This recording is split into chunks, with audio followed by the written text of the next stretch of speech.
Then what is very important is to support your spouse, to stand by your spouse, to be fair and just. Here I need to spend a few minutes. What is the meaning of fair and just? Your mother has a problem with your wife. You don't just side with one of them. No, you must be just. You must be fair. If your mother is wrong, she is wrong even if she is your mother. We have an attitude where we say, my mother is my door to paradise. My brother, sometimes your mother is your door to hell. Did you know that? From Islam, I'm telling you, if that mother of yours is oppressive and she is doing something wrong, she could be your door to hell, not to heaven. Do you know that? Wallahi. And I am saying this with all passion because we have seen a lot of marriages where the mother-in-law thinks she is the queen who is married to the woman who you are married to before you. And then she comes and relays all her unjust instructions which are absolutely unacceptable. And the man just sits down. That's my mother.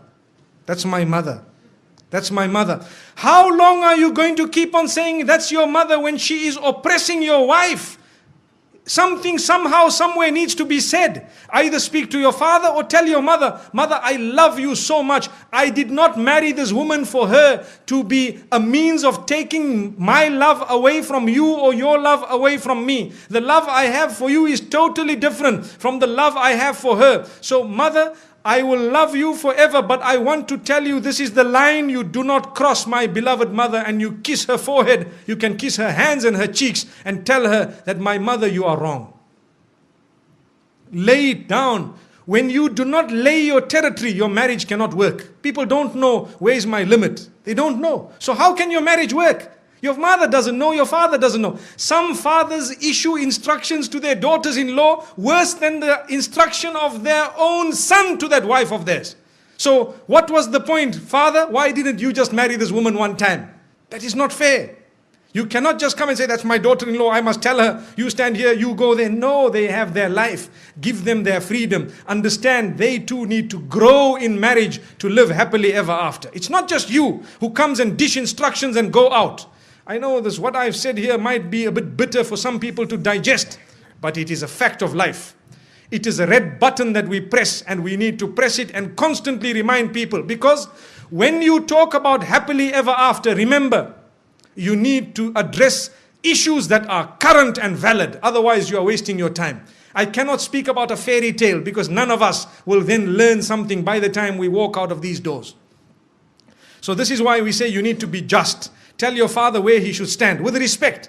And please, the parents, do not hate your child just because he needs a bit of time with his wife. No. Or the wife needs time with the husband or the children. No, allow them that. Let them go. You do not have to go everywhere your children go.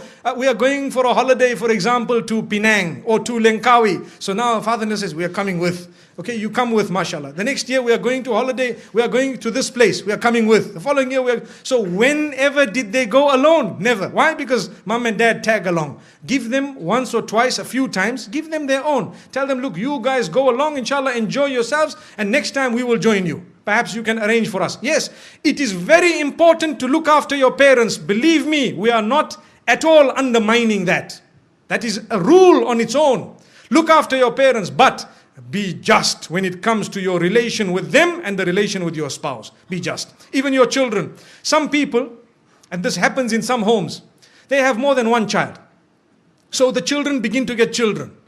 So those children who live with them in the same home, every time we shout them, we pick on them. Why? Because they live in the same home. And when the other son's children come, because they live far away, oh, my son, where were you? What happened? These children are watching. They are seeing, look at this grandfather of mine.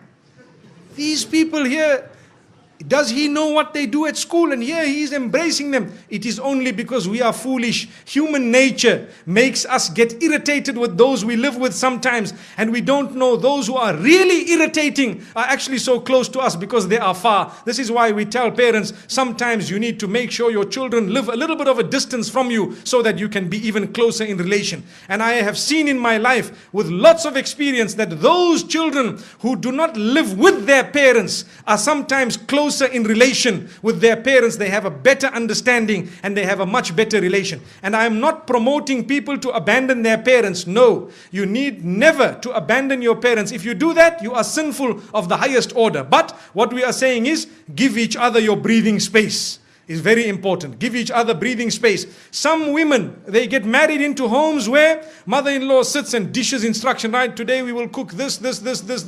I'm inviting 20 people for lunch, 40 people for supper. Tomorrow morning, 60 people for breakfast. But hang on, man. I am one daughter-in-law here. We are a few people here. What's going on? If this happened once a while, it's okay. But you cannot just sit back and dish out instructions as though this is a restaurant. MashaAllah, if you really want, I have a friend who owns a restaurant known as Dine More down the road. Perhaps we can go there. MashaAllah. May Allah subhanahu wa ta'ala grant us goodness. I had to mention that because, there are a few restaurants we've been to here. And MashaAllah, the cuisine is something else. So my brothers and sisters, I'm just thinking of it, probably the cooks are males, not females. Remember this. When you say food is very nice, a sharp woman would say, well, that's a male cook. Which means now let's eat here every other day. May Allah subhanahu wa ta'ala grant us goodness. So the point being raised is be just, be fair, be balanced. You cannot keep it lopsided all along. Because you will have your children, they will grow up, they will get married. How do you like your daughter to be treated? Remember this. Remember, very important point.